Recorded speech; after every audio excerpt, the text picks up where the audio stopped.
আল্লাহ রাব্বুল আলামিন বলেন, কাইফা তাকফুরুনা বিল্লাহি ওয়া কুনতুম আমওয়াতান ফাআহইয়াকুম সুম্মা ইউমীতুকুম সুম্মা ইউহয়ীকুম সুম্মা ইলাইহি তুরজাউন।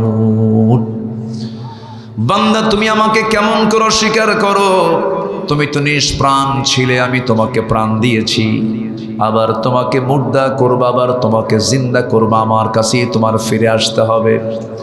আল্লাহ রাব্বুল আলামিন আরেক জায়গায় বলছেন, যুয়িনা লিন-নাসি হুব্বুশ শাহাওয়াতি মিনান নিসাই ওয়াল বানিনা ওয়াল কানাতিরিল মুকান্তারা من الذهب والفضة والخيل المسومة والأنعام والحرث ذلك متاع الحياة الدنيا والله عنده حسن المآب। জোরে বলুন আল্লাহু আকবার।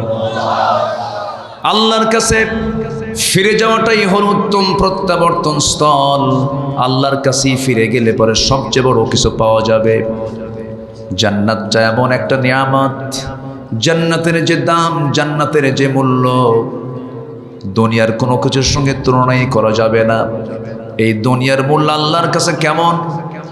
আমার নবীজি মদিনায় সাহাবে কেরামকে নিয়ে কোথাও যাচ্ছিলেন, মরা একটা ছাগল সামনে দেখতে পেলেন। মরা ছাগলটার কান ধরলেন, কান ধরে একটু উঁচু করলেন, বললেন, সাহাবীরা, এই ছাগলটা কেউ টাকা দিয়ে কিনবে নাকি?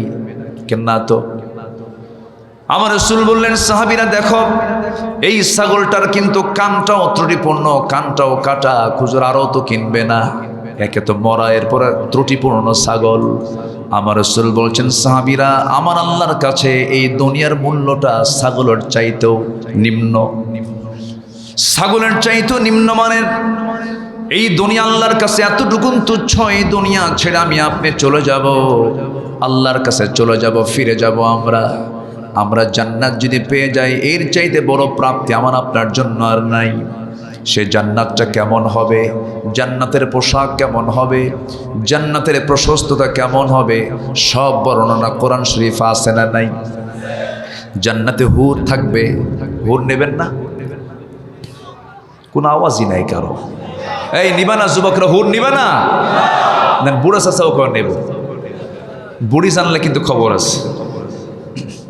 আল্লাহ তাআলা জান্নাতে সব কিছু রেখেছেন। জান্নাতের যদি লোভ কারোর মধ্যে ঢুকে যায়, জান্নাতের লোভ ঢুকলে দুনিয়ার লোভ আর তাকে আক্রান্ত করতে পারবে না। এজন্য আমাদের থাকতে হবে কিসের লোভ বলেন তো? আরো জোরে, কিসের লোভ?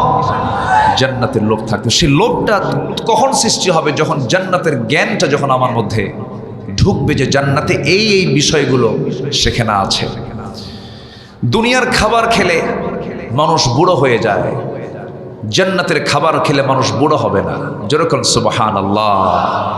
আমার আগে আমার অনুজ দুজনই, এম হাসিবুর রহমান খুব সুন্দর আলোচনা করেন, এবং সাদিকুর রহমান আজহারি হাফিজাহুল্লাহ খুব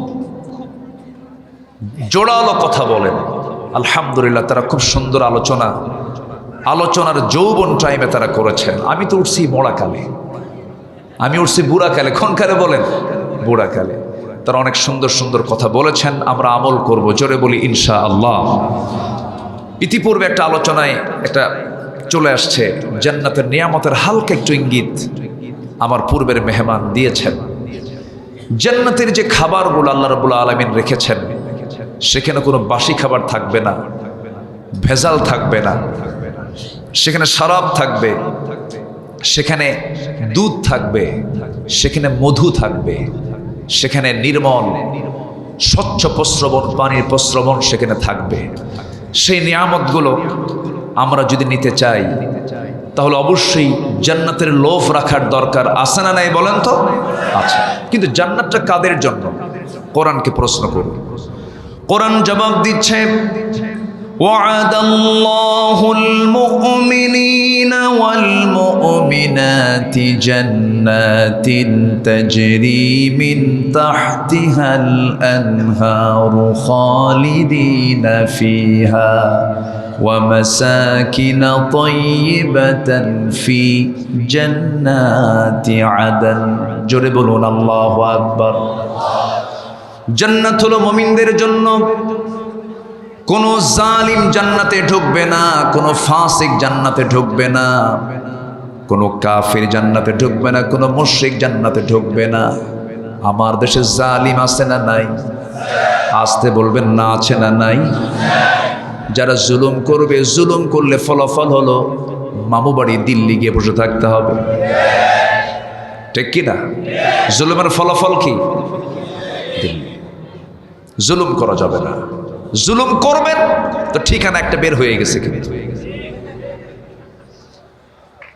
অত্যাচার করবেন ঠিকানা বের হয়ে গেছে। জালিমদের জন্য জান্নাত নয়। আমার বন্ধুগণ, নাম্বার 2, জান্নাতে কি কি থাকবে? জান্নাতে আল্লাহ রাব্বুল আলামিন 4 প্রকার নদী রাখবেন। জান্নাতের মধ্যে 4 প্রকার নদী আল্লাহ রাব্বুল আলামিন সুন্দর করে বলছেন, মাসালুল জান্নাতিল্লাতী ওয়িদাল মুত্তাকুন ফিহা আনহারুম মিন মাইন গায়রি আসিন وأنهار من لبن لم يتغير طعمه وأنهار من خمر لذة للشاربين وأنهار من عسل مصفى ولهم فيها من كل الثمرات ومغفرة من ربهم জোরে বলুন আল্লাহু আকবার।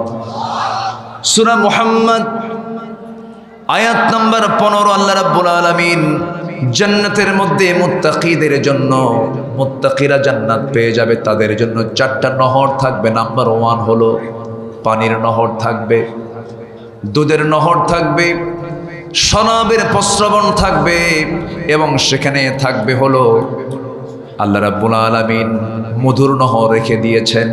দুনিয়ার মধু, দুনিয়ার পানি, দুনিয়ার দুধ পান করলে বুড়া মানুষ বুড়া হয়ে যায়, কিন্তু জান্নাতের মধু, জান্নাতের দুধ যদি কোনো বান্দা একটা বার পান করে, যৌবন শক্তি ডাবল ডাবল হয়ে যাবে, সে কোনোদিন বুড়া হবে না। জোরে কোন সুবহানাল্লাহ। সেই জান্নাতের নিয়ামতগুলো ভোগ করার জন্য আমাকে জান্নাতীদের যে আমলগুলো, সে আমলগুলো আমার আপনার মধ্যে আনতে হবে। আমার দেশ মসজিদের দেশ বললে ভুল হবে না। 4.5 লক্ষ মসজিদ যে দেশে। আমার একটা সফর ছিল বেশ কয়েক বছর আগে সাউথ কোরিয়াতে। সাউথ কোরিয়ার সিওলে যখন আমি গেলাম, একটা ক্যাপিটাল সিটিতে ঢুকে আমি নামাজের জায়গা পাচ্ছি না।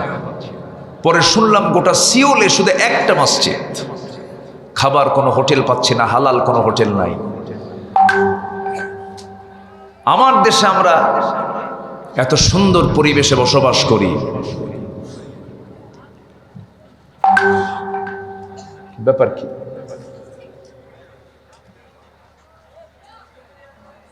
ও আচ্ছা, ঠিক আছে, যান্ত্রিক কোনো ত্রুটি হচ্ছে মনে হয়, ঠিক হয়ে যাবে ইনশাআল্লাহ। একটু হার্ট টেস্ট করলো আমার, যে আমি ঠিক আছি কিনা। আমি ঠিক আছি তো? আচ্ছা, এগুলি চলবে না, আমি অস করব? আচ্ছা ঠিক আছে, এখন ঠিক হয়েছে তো? আর তো কোনো টেস্ট হবে না তো? আচ্ছা, আমার দিকে তাকা। তো সেই জায়গায় এতটাই কঠিন নামাজ পড়া আমার জন্য, আমি কোনো জায়গা পাচ্ছিলাম না। আর আমার দেশ, একটা গ্রামের ভিতরে 3-4টা করে মসজিদ আছে না নাই? বলুন তো, মসজিদ বেশি না মুসল্লি বেশি? হ্যাঁ, মসজিদ বেশি, মুসল্লি নাই। কোন ওয়াক্তে আমার দেশে সবচেয়ে কম মুসল্লি পাওয়া যায় বলুন তো? ফজর। আচ্ছা, কোন ওয়াক্তে, কোন টাইমে, কোন নামাজের টাইমে মানুষ সবচাইতে বেশি মানুষ বাড়িতে থাকে? ফজর। ফজর, ফজরই বাড়িতে থাকে, ঠিক আছে কি না? তাহলে এই যে ফজরের সময় সবচেয়ে কম মুসল্লি মসজিদে, মানুষ বাড়িতে বেশি থাকে, বাড়িতে মানুষ করেটা কি? মেরাজে যায়। কই যায়? নামাজ পড়ে না। মাঝখানে ভূমিকম্প হয়েছে, আপনারা জানেন তো, সবচেয়ে বেশি বেশি ধাক্কা মেরেছে ঢাকায় শুক্রবার। সেই ভূমিকম্পে ঢাকার ম্যাক্সিমাম ফ্ল্যাটগুলোতে মানুষ ছিল না। বের হবে কখন? সব যেদিক থেকে পারে সব দৌড় মেরে রাস্তায় গিয়ে দাঁড়ায় আছে। গুলশান, বনানী, বাড়িধারা, ধানমন্ডি, সব ভিআইপি সব বাড়ি থেকে বের হয়ে রাস্তায় দাঁড়ায় আছে। ভিআইপি ফকির, ভিআইপি ফকির। ওয়া আনতুমুল ফুকারাউ ওয়া নাহনু আগনিয়া। এই যে সবগুলো যে এক ধাক্কায় সব রাস্তায় দাঁড়ায় গেল, কার ভয়ে? এই তো রাত 2টা বাজছে কি এমনি? আল্লাহর ভয়ে? কার ভয়ে? মরার ভয়। আচ্ছা, জান্নাতটা পাওয়া যাবে মরার পরে না মরার আগে? বলেন, মরার পরে না মরার আগে? আচ্ছা, আল্লাহর সঙ্গে সাক্ষাৎ হবে মরার আগে না মরার পরে? তাহলে মরার দরকার আছে না? আজ থেকে মরার দরকার আছে না নাই? মরলেই তো জান্নাত পাবো, মরলেই তো আমরা আল্লাহর সঙ্গে সাক্ষাৎ করতে পারবো। মরবে না, সব দৌড় মেরে রাস্তায় দাঁড়ায় গেছে। আল্লাহর ভয়ে যদি হয়তো ফজরে যদি দাঁড়াতো, আল্লাহ তাআলা হয়তো ভূমিকম্পই দিতেন না, ঠিক কিনা? কিন্তু এখন ভূমিকম্পের তফসির তো এখন হচ্ছে মোটামুটি। প্রথম তফসির করছে হচ্ছে দিল্লি বসে, যে আমার বিরুদ্ধে রায় হওয়ার কারণে পরপর 2বার ভূমিকম্প হয়েছে। জানেন না আপনারা? এইগুলো আজে বাজে কথাগুলো বলে আল্লাহ তো নারাজ হয়ে যাবে। ভূমিকম্পের কারণ কেন, কি জন্য হয়, এটার জন্য আলেমদেরকে জিজ্ঞাসা করেন। কোরআন হাদিসের ব্যাখ্যায় আছে না নাই? আছে না নাই? অযৌক্তিক কোনো কথা মুখ থেকে বললে আল্লাহর কাছে জবাব দিতে হবে। রাগ করতেছেন নাকি আপনারা? ভূমিকম্প হয়, আমরা যে জমিনে বসবাস করছি এটার নিচে কিন্তু শান্ত না, চরম অস্থিরতা। কিছু প্লেট আছে, টেকটনিক, এই প্লেটগুলো নড়াচড়া করে, এটা শক ওয়েভ তৈরি হয়। এই শক ওয়েভ তৈরি হলেই এটা নড়ে ওঠে। মানুষ যখন পৃথিবীতে আসে নাই, এই পৃথিবী যখন মানব শূন্য ছিল, তখন আল্লাহ তাআলা আরো বেশি ধাক্কা দিয়েছেন। এর মধ্যে একটা ধাক্কা হচ্ছে যেটাকে বিগ ব্যাং বলা হয়। আধুনিক বিজ্ঞান তাকে বিগ ব্যাং বলেছে। প্রচন্ড ধাক্কা হয়েছে। আল্লাহ তাআলা এই তথ্য কোরআনে কারীমে আজ থেকে আরো বহু আগে দিয়েছেন। আল্লাহ রাব্বুল আলামিন বলেন,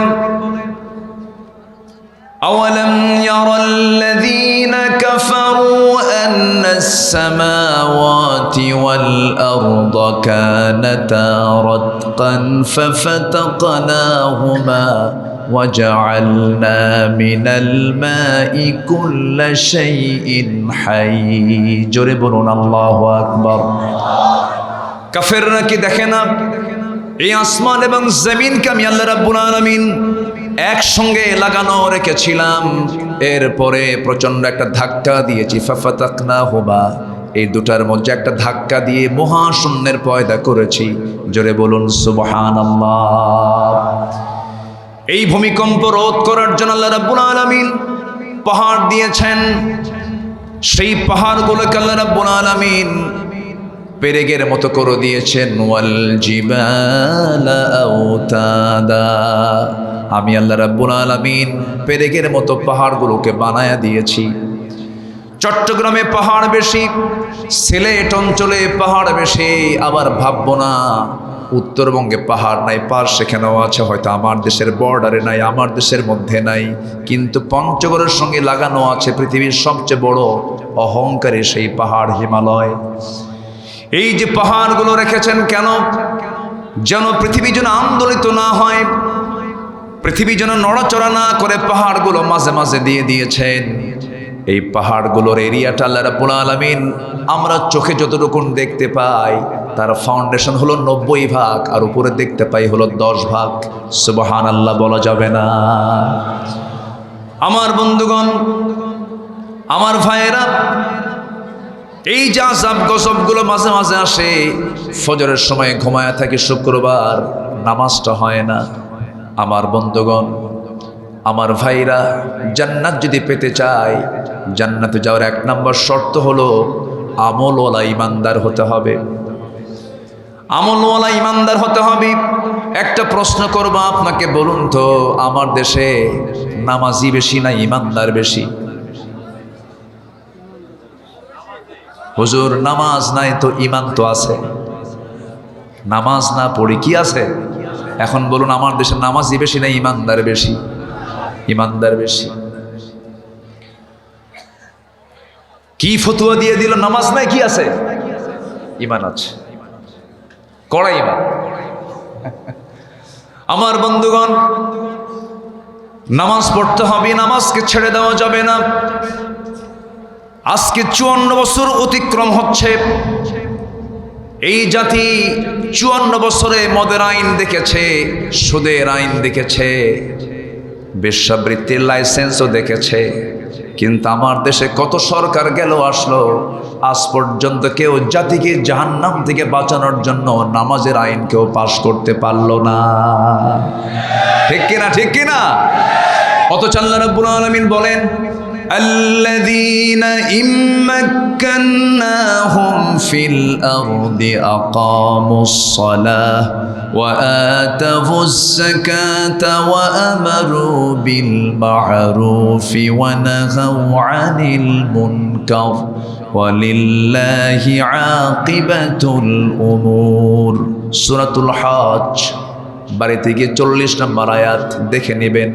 আব্দুল্লাহর কথা নয়, আব্দুল আল আমিন তার নিজের বাবার কোনো কথা বলছে না, তার নিজের কোনো কথা বলছে না। সূরা হজের 40 নম্বর আয়াত আল্লাহ বলছেন, আমি যাদেরকে ক্ষমতা দেব তারা 4টা আইন তারা পাশ করবে। আল্লাহ বলছেন, ওয়ালাউ আন্না আহলাল কুরা আমানু ওয়াত্তাকাউ লাফাতাহনা আলাইহিম বারাকাতিম মিনাস সামাই ওয়াল আরদ। জোরে বলুন আল্লাহু আকবার। এই আইনের মধ্যে নামাজের আইনটা কয় নাম্বার বলেন? আসতে বলবেন না, কয় নাম্বার? 1 নাম্বার। আবার জাহান্নামে যাওয়ার 1 নাম্বার কারণ কি বলেন? নামাজ। আবার সবচেয়ে বেশি শাস্তি দেওয়া হবে জাহান্নামে 1 নাম্বার কি বলেন? বেনামাজিকে। সবচেয়ে বেশি শাস্তি কাকে দেওয়া হবে? কোরআনকে প্রশ্ন করুন। কোরআন বলছে, ফাখালাফা মিন বা'দিহিম খালফুন আদাউস সালাতা ওয়াত্তাবাউশ শাহাওয়াত ফাসাউফা ইয়ালকাউনা গায়্যা। নামাজ যারা নষ্ট করবে আমি তাদেরকে জাহান্নাম, শুধু নয় জাহান্নামের গর্তের মধ্যে আমি তাদেরকে ঢুকায়া ছাড়বো। কত ভয়ঙ্কর শাস্তির কথা! আল্লাহ কত রেগে গিয়েছেন নামাজ না পড়ার কারণে। নামাজের গুরুত্বটা কি? একজন সাহাবীর কথা মনে হয়ে গেল এই মুহূর্তে, সাইয়েদনা ওমর ফারুক রাদিয়াল্লাহু তাআলা আনহু কয় নাম্বার খলিফা ছিলেন? 2 নাম্বার খলিফা ছিলেন। সারা জীবন দোয়া করেছেন, আল্লাহুম্মা রযুকনি শাহাদাতান ফি সাবিলিক ওয়াজআল মাউতি ফি বালাদি রাসূলিক। আয় আল্লাহ তাআলা, তোমার কাছে আমি শহীদের মর্যাদা চাই। আল্লাহ তুমি আমাকে শহীদি মওত দান করো এবং তুমি আমাকে এই নবীর শহরে মদিনায় তুমি আমার মৃত্যুটা দিয়ে দিও। এই দোয়া তিনি প্রায় করতেন। কিন্তু যে সময় তিনি এই দোয়া জীবনের শেষ সময়ে এসেও যখন তিনি দোয়াগুলো করতেন, সবার কাছে এটা আশ্চর্য মনে হতো, কারণ মদিনায় যুদ্ধ হওয়ার কোনো সম্ভাবনা নাই। মদিনায় যুদ্ধ না হলে তিনি শহীদ হবেন কেমনে? কিন্তু আল্লাহ তাআলার কি ফয়সালা! আল্লাহ রাব্বুল আলামিন সাইয়েদনা ওমর ফারুকের এই দোয়াটা কবুল করলেন। কোন এক ফজরের সময় তিনি মসজিদের দিকে রওনা করলেন নামাজ পড়তে না পড়াতে? বলেন বলেন বলেন। শাসকরা নামাজ পড়বে না পড়াবে? মুসলিম শাসকরা নামাজ পড়বে না পড়াবে? পড়াবে। এটা হচ্ছে মুসলিম শাসকের বৈশিষ্ট্য। সাইয়েদনা ওমর ফারুক রাদিয়াল্লাহু তাআলা আনহু নামাজ পড়ানোর জন্য চলে গেলেন, মসজিদের দিকে রওনা করলেন। মসজিদে গিয়ে পৌঁছে গেলেন, নামাজ শুরু করে দিলেন। প্রথম রাকাতটা খুব মনোযোগ দিয়েছেন, সুন্দর করে পড়লেন। প্রথম রাকাত হয়ে গেল। দ্বিতীয় রাকাতে নামাজ পড়তে নিয়ে রুকুতে যখন গেছেন, একাততাই এসে ডান দিক থেকে এক জালিম এসে তার পেটের মধ্যে চাকু ঢুকাইয়া দিয়েছে। ছুরিকাঘাত করা হলো। তিনি সজাগ হতে হতেই আবার তাকে উপর্যুপরি ধরে তাকে ধরাশয়ী করা হলো। তল পেটে দুটো চাকু দুবার করে ডাবল স্টেপ করা হলো। তল পেটে যখন মারা হলো, ভুঁড়ি কিছু অংশ বের হয়ে গেল। জমিনে লুটিয়ে পড়লেন। জমিন রক্তে রঞ্জিত হয়ে গেল। সব মুসল্লি চতুর্দিক থেকে ঘেরাও করে সেই জালিমকে ধরেও ফেলল। কয়েক ঘন্টা সেন্স নাই। সেন্স যখন ফিরে পেলেন, তিনি চোখটা খুলেই দেখেন তার সামনে সন্তান আব্দুল্লাহ ইবনে ওমর সামনে বসে বসে কান্দে। মুস্কি মুস্কি হাসি মেরে বলছেন, আব্দুল্লাহ কান্দো কেন? তোমার বাবার তো দোয়া কবুল হয়ে গেছে। তোমার বাবা দুনিয়া থেকে বিদায় নিয়ে নেবে। তোমার বাবার সারা জীবনের দোয়া ছিল শাহাদাত। আমি শহীদের মর্যাদা আজকে পেয়ে যাচ্ছি, কারণ আমাকে যে আঘাত করেছে, আঘাতকারী সেই ব্যক্তি কোনো মুসলিম নয়, মুসলিম পরিবারের কেউ নয়, আবু লুলু মাজুসি, একজন ইহুদি আমাকে, একজন অগ্নি পূজক আমাকে আঘাত করেছে। আমি নিশ্চিত শহীদের মর্যাদা পেয়ে যাচ্ছি, আমি শহীদ হইতে হতে চলছি। আব্দুল্লাহ, মন খারাপ করো না, কেঁদো না, তুমি আমার জন্য পানি আনো। এক গ্লাস পানি যখন তার সামনে দেওয়া হলো, তিনি এক গ্লাস পানি নিয়ে বলছেন, আব্দুল্লাহ তুমি কিসের পানি এনেছো? কাব্বা, আপনার তৃষ্ণা পেয়েছে, আপনি পানি পান করুন। তিনি বলছেন, না রে আব্দুল্লাহ, আমার কলিজায় কোনো তৃষ্ণা নাই, আমার নামাজের তৃষ্ণা, নামাজ আমার এখনো হয় নাই। জোরে বলি সুবহানাল্লাহ। কিসের নামাজ হয় নাই? ফজরের নামাজটা হয় নাই। সালাম ফিরতে পারেন নাই, সেজদা দিতে পারেন নাই, নামাজটা পূর্ণ ছিল। ও আব্দুল্লাহ, ওজুর পানি এনে দাও। ওজুর পানি যখন এনে দেওয়া হলো, ওজু বানালেন, নামাজ পড়বেন দাঁড়ায়া দাঁড়ায়া। ভুঁড়িটা বের হয়ে আছে, বললেন গামছা আনো। গামছা দিয়ে পেটটা বাঁধলেন।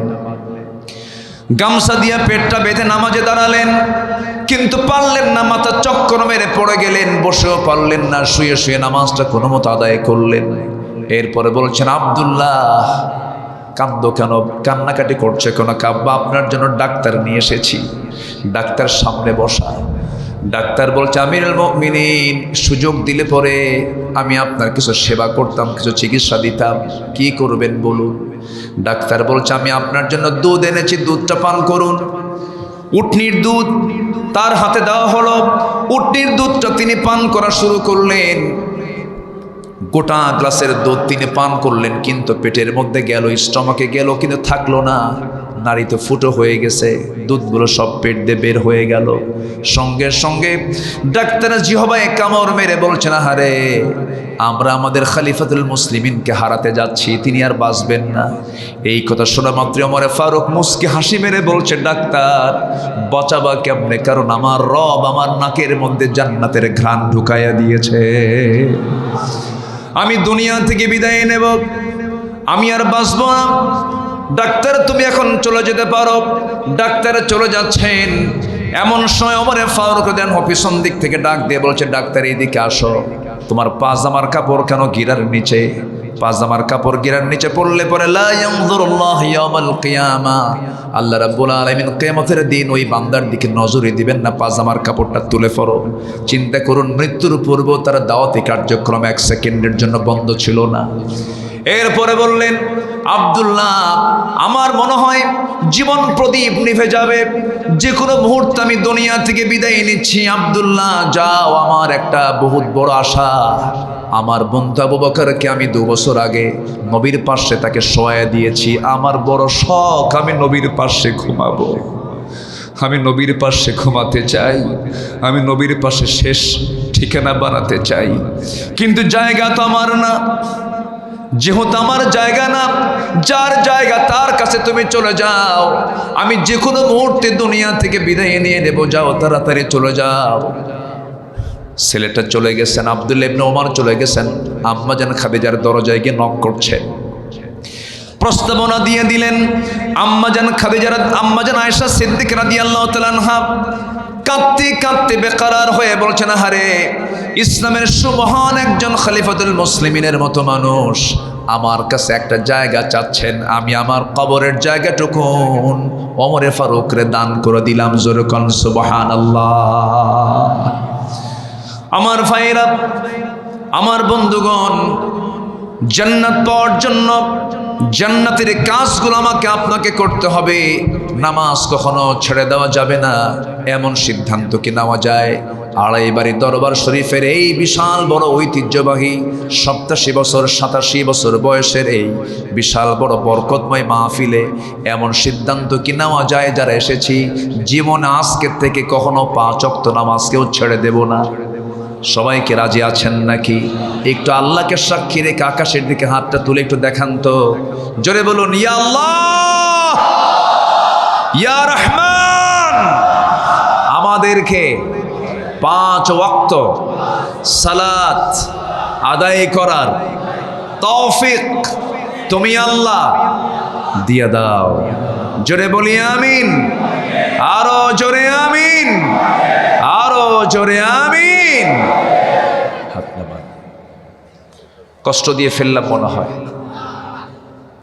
সম্মানিত ভাইয়েরা, জান্নাত পেতে হলে ফার্স্ট কন্ডিশন নামাজ। 5 ওয়াক্ত নামাজ আমার দেশে মাত্র 5% পড়ে, নামাজ পড়ে না, নামাজের ধার ধারে না, খালি বিড়ি খায়। কি খায়? যাচ্ছেন? আপনাকে না দেখলে তো ভালো লাগবে না। আচ্ছা, কি খায়? কি খায়? বিড়ি খায়। ভাত বেশি খায় না বিড়ি বেশি খায়? বিড়ি বেশি খায়। এত বিড়ি খায়। বিড়ি যে তামাক থেকে হয়, এই তামাকের গাছ আপনারা দেখেছেন কিনা জানি না। তামাকের আবাদ এখন সবচেয়ে বেশি হয় এখন গ্রেটার রংপুর, কুষ্টিয়া, মেহেরপুর, এদিকে চট্টগ্রাম অঞ্চলের ওই কি বলে কক্সবাজারের রামুখিয়া, ওই দিকে এই তামাকের আবাদগুলো হয়। তামাকের গাছ দেখতে এত সজীব পাতা, খুব তরুতাজা পাতা, বড় বড় পাতা। তো আমি একদিন এরকম বিশাল বড় এক তামাকের মাঠ দেখে, আবাদ দেখে এক চাষিকে বললাম, ভাই যে এই সবুজ সবুজ পাতাগুলো, এগুলো বেড়া দেয় না? ছাগল গরু তো খেয়ে ফেলতে পারে। মুসকি হাসি মেরে কয়, হুজুর কুত্তাও খায় না। কি কথা কি বুঝতেছে? তো বললাম তাই। তাহলে এই তামাক যে ক্ষতি করে এটা ছাগলও বোঝে, গরুও বোঝে। কে বোঝে না? মানুষ বোঝে। এত খাওয়া খায়। পান খান, পান খেতে আপত্তি নাই তো, বুড়া মানুষ পান খেলে ভালো লাগে। আমি আমার দাদার মুখের রসালো চিবানো ওই পান আমি নিয়েছি, আমি নিয়ে খেয়েছি। দাদাদের হাতে পানের বাটা থাকলে মানায়, খান। পান খেতে আপত্তি নাই তো, পান গাছের রস ভালো। কিন্তু পানের সাথে আবার হাকিমপুরি রহমতুল্লাহ আলাইহি কেন? এখানেই তো প্রশ্ন। আমার পূর্বের মেহমান মাদক নিয়ে কথা বলেছেন, খুব সুন্দর আলোচনা করেছেন। কোন নেশা ইসলাম অনুমোদন করে না, সকল নেশা করা হারাম।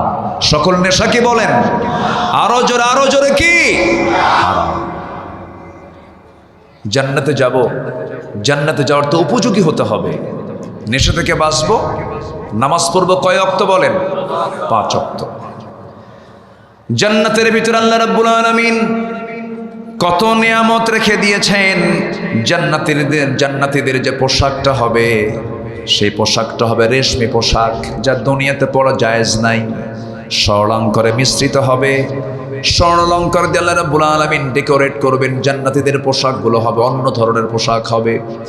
আল্লাহ রাব্বুল আলামিন বলেন, ইন্নাল্লাযীনা আমানু ওয়া আমিলুস সালিহাতি ইন্না লা নুদিউ আজরা মান আহসানা আমালা أولئك لهم جنات عدن تجري من تحتهم الأنهار يحلون فيها من أساور من ذهب ويلبسون ثيابا خضرا من سندس واستبرق متكئين فيها على الأرائك نعم الثواب وحسنت مرتفقا জোরে বলুন আল্লাহু আকবার।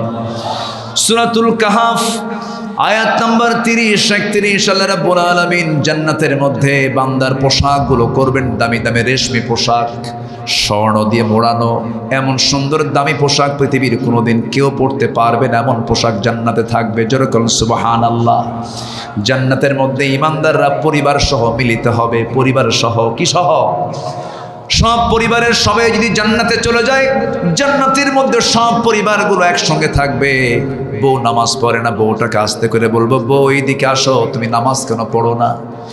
একই ছাদের নিচে একই খাটের উপরে আমরা দুজন শুয়ে থাকি, একই ছাদের নিচে সংসার করলাম 30 বছর ধরে, তুমি নামাজ পড়বা না কেন? নামাজটা পড়ো। এই যে যৌবন তোমার সঙ্গে কাটায় দিলাম, জান্নাতে গিয়ে তোমার সঙ্গে যৌবন কাটায় দেব একই জান্নাতে। সুবহানাল্লাহ বলেন।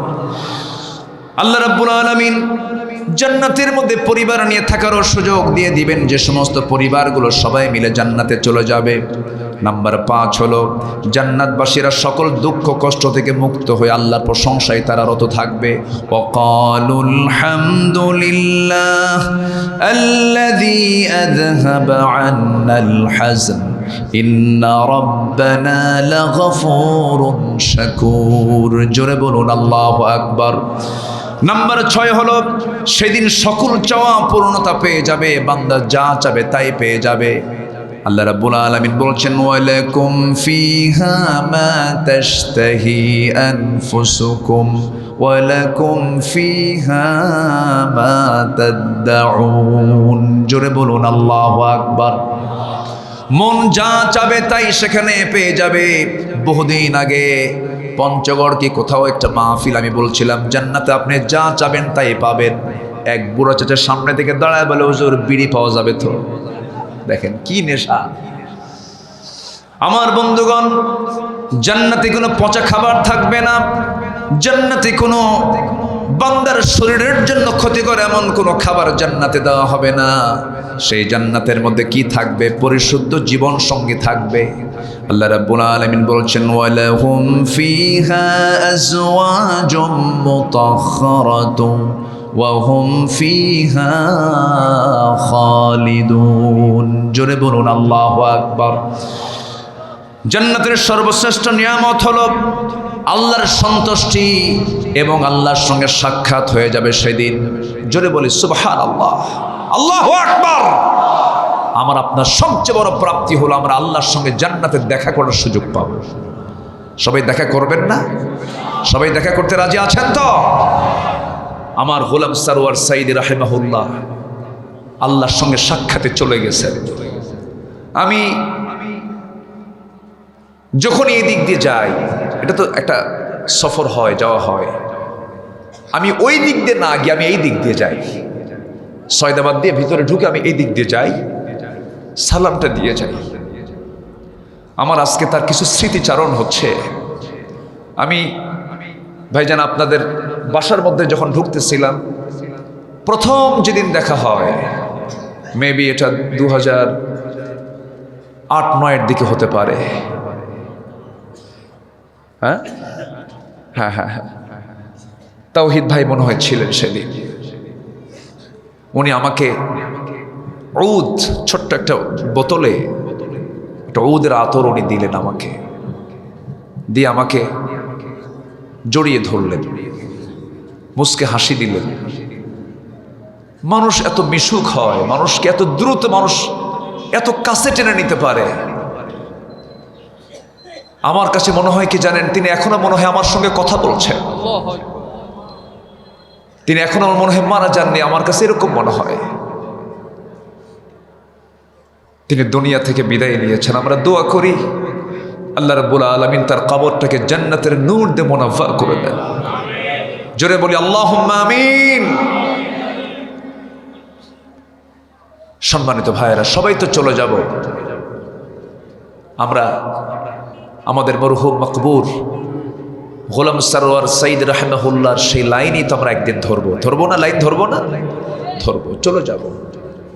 কিন্তু আল্লাহ যে বলে দিচ্ছেন, বান্দা তুমি যে আমার সঙ্গে সাক্ষাৎ করতে আসবে, সাক্ষাতের কিছু কন্ডিশন আছে। সেই কন্ডিশন হলো আমি তোমার সঙ্গে সাক্ষাৎ করব। ফামান কানা ইয়ারজু লিকা রাব্বিহি ফালইআমাল আমালান সালিহান ওয়ালা ইউশরিক বিইবাদাতি রাব্বিহি আহাদা। জোরে বলুন আল্লাহু আকবার। আমার সঙ্গে তুমি যদি সাক্ষাৎ করতে চাও তাহলে দুটো কাজ করে আসবে। সেটা হলো নেক আমল করে আসবে এবং শিরিক মুক্ত হয়ে, শিরিক থেকে নিজেকে সম্পূর্ণ পরহেজ রেখে মুক্ত রেখে আমার সঙ্গে আসবে।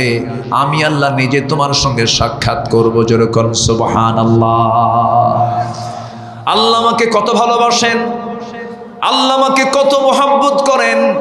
এই যে এখন রাত 2টা পার হয়েছে, আমার আল্লাহ কিন্তু মাঝরাত্রিতে ফিস সামাঈদ দুনিয়া, দুনিয়ার আকাশে চলে এসেছেন এবং তিনি নিজে বলছেন, কোন বান্দা চলা মিন মুস্তাগফিরিন ফাগফির লা, কোন ক্ষমা প্রার্থী আছে আমার কাছে ক্ষমা চাবে। তবে হ্যাঁ, মাহফিলের আলোচনা শুনতে বলতে যদিও কষ্টের সময়, এটা হয়তো কষ্ট হয়, কিন্তু এই সময়টা দোয়া কবুলের সময়।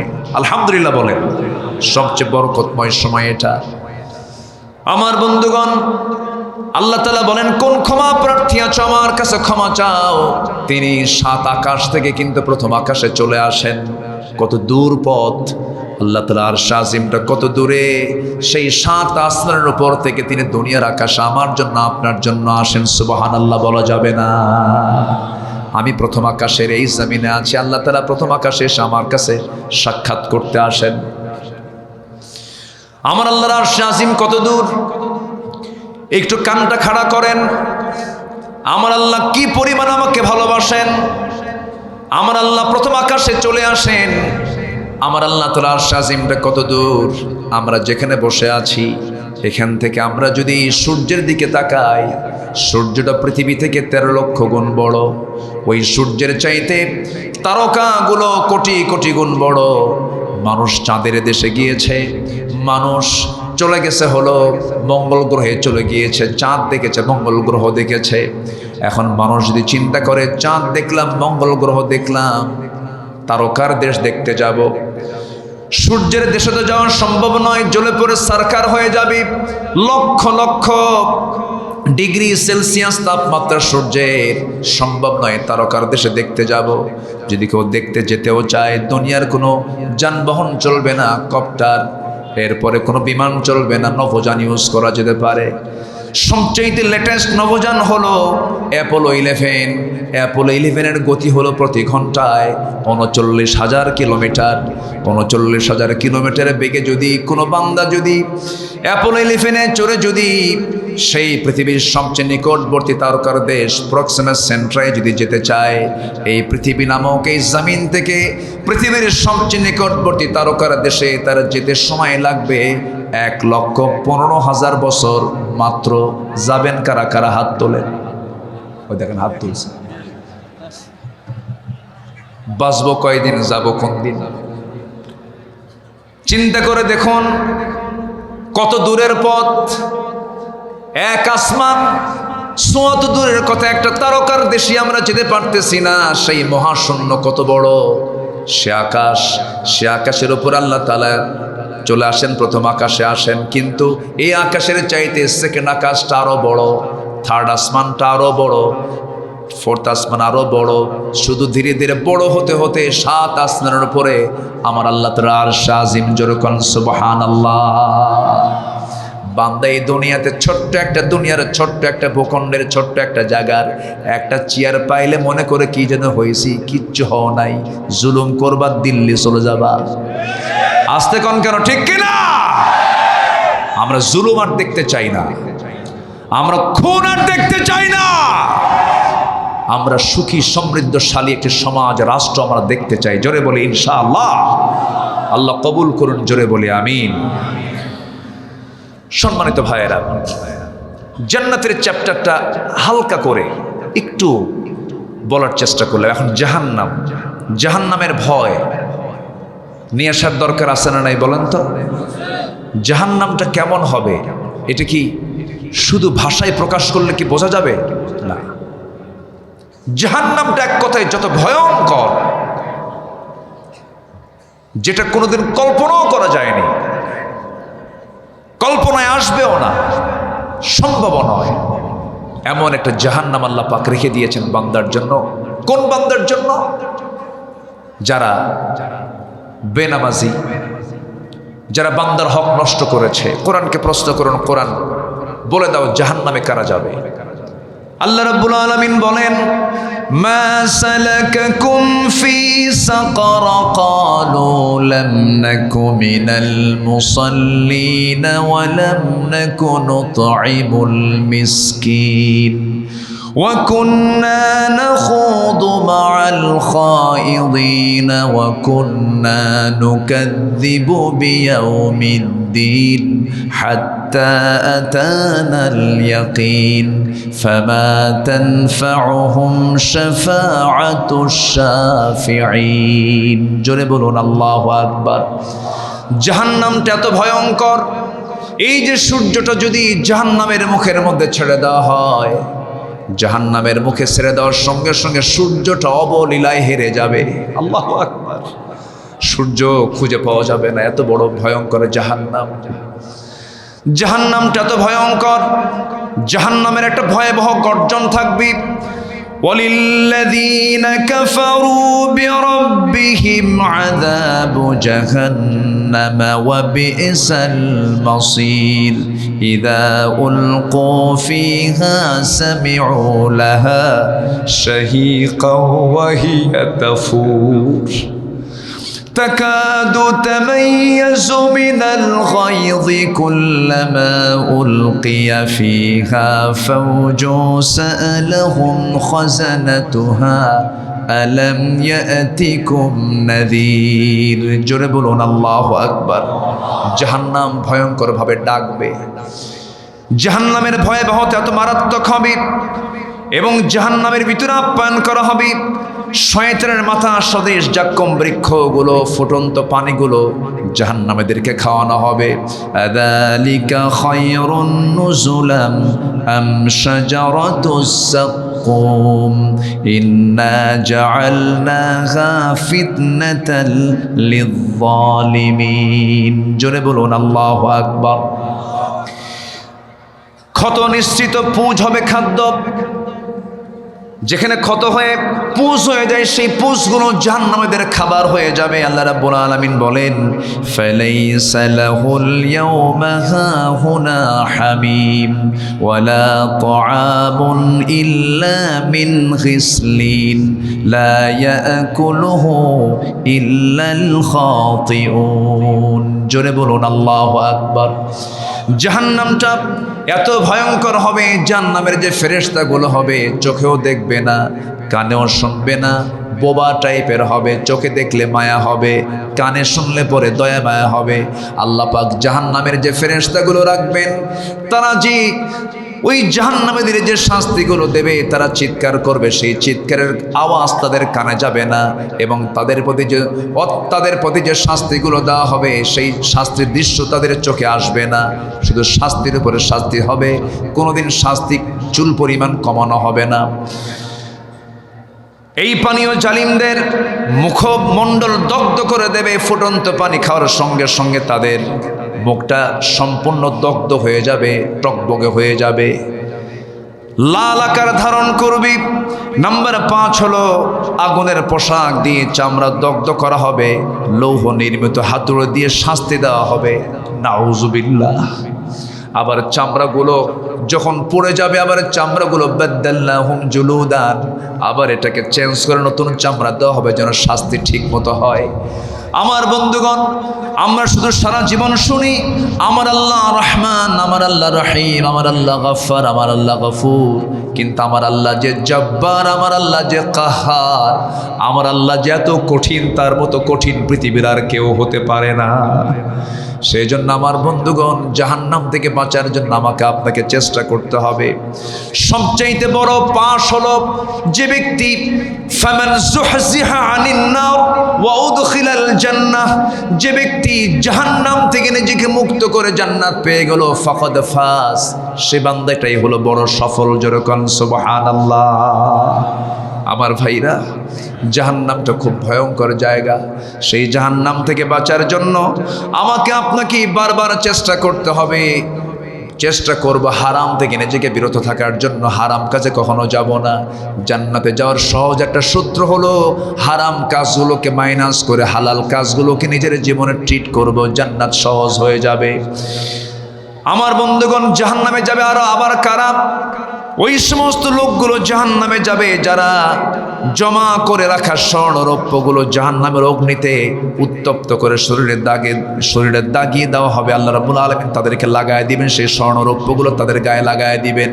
আল্লাহ রাব্বুল আলামিন বলেন, ওয়াল্লাযীনা ইয়াকনিজুনা আয-যাহাবা ওয়াল ফিদ্দাতা ওয়া লা ইউনফিকুনাহা ফি সাবিলিল্লাহ ফাবাশশিরহুম বিআযাবিন আলীম ইয়াওমা ইউহমা আলাইহা ফি নারি জাহান্নাম ফাতুকওয়া বিহা জিবাহুহুম ওয়া জুনুবুহুম ওয়া যুহুরুহুম হাযা মা কানাসতুম লিআনফুসিকুম ফাযুকু মা কুনতুম তাকনিজুন। জোরে বলুন আল্লাহু আকবার।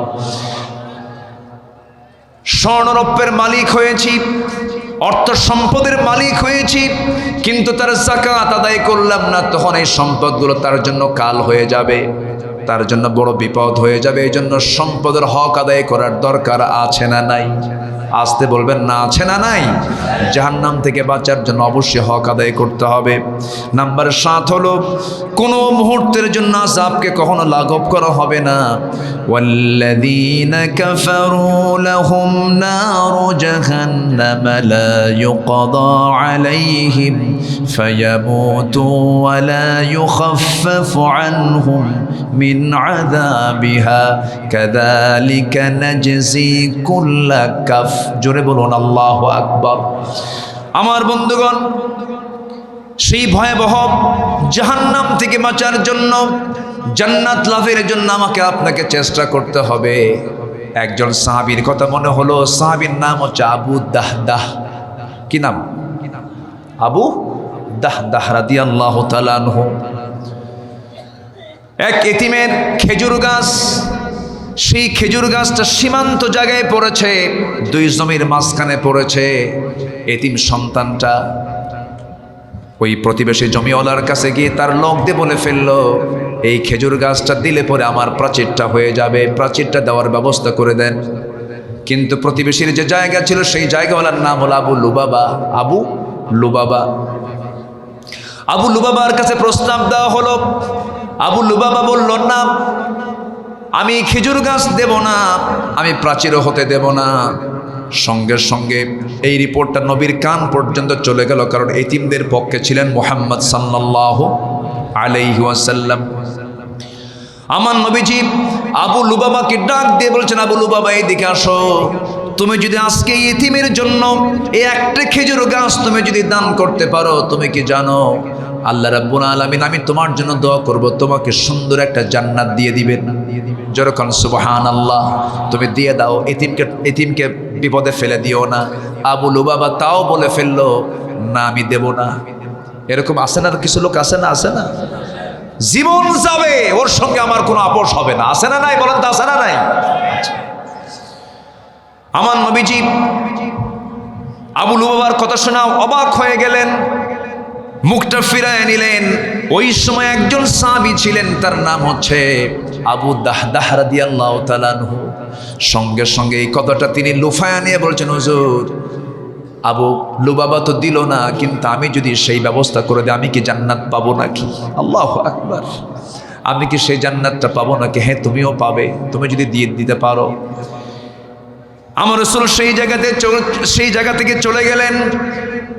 সঙ্গে সঙ্গে ওই সাহাবী আবু দাহদাহ আবু লুবাবার সঙ্গে বসে গেলেন। বলছেন, আবু লুবাবা শোনো, এই গাছটার বিনিময়ে তুমি যা চাইবা আমি তাই দেব, আমাকে গাছটা দিয়ে দাও, আমি তোমার থেকে গাছটা কিনে নেব। এবার বলছেন, না দেব না, আমি বেচবো না, তুমি কি চাও?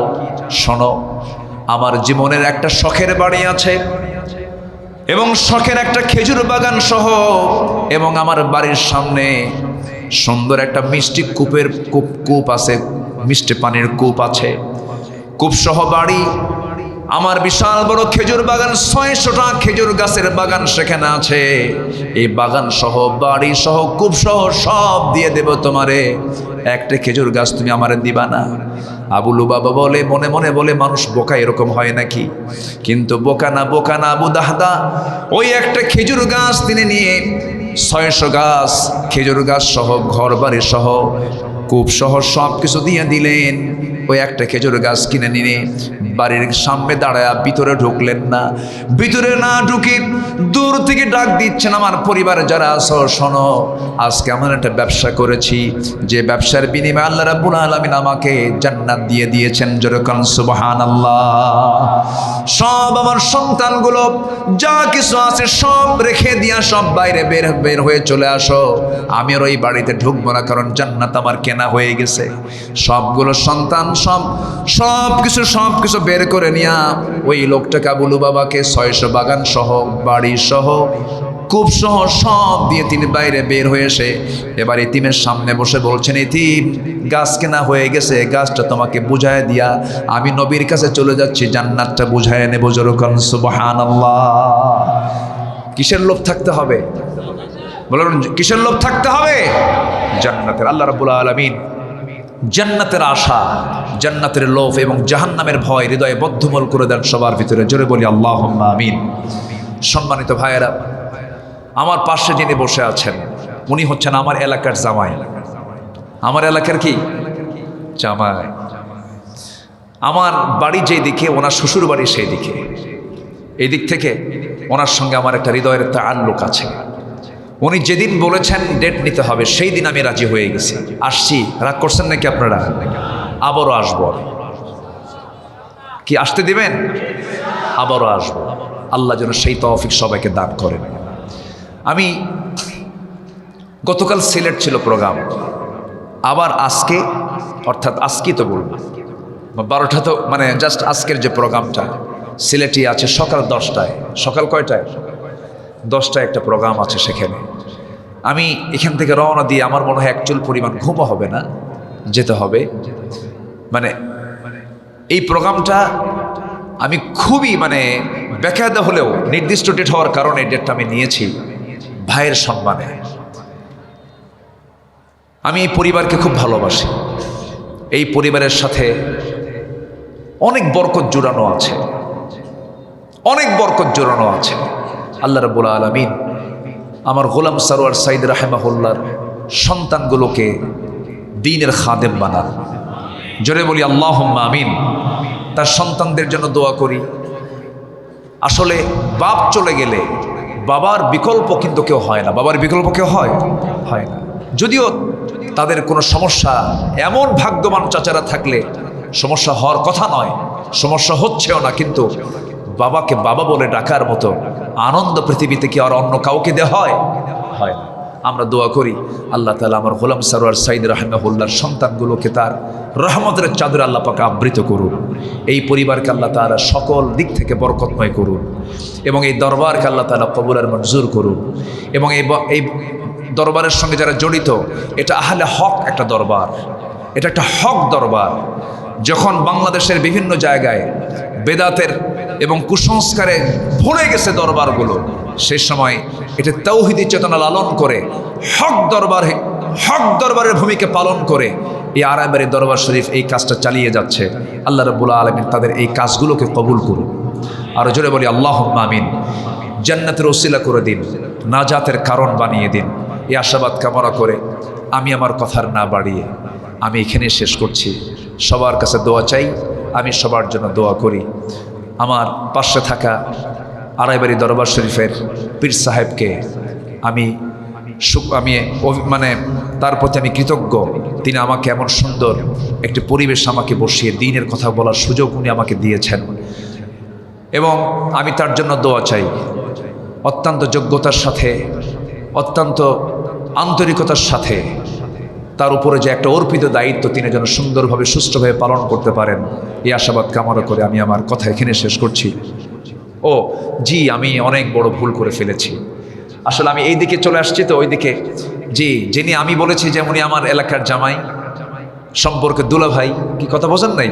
এই তো যেদিক থেকে সেদিক থেকে উনি হচ্ছেন বিশ্ব ইসলামী আন্দোলনের অন্যতম প্রতিকৃত।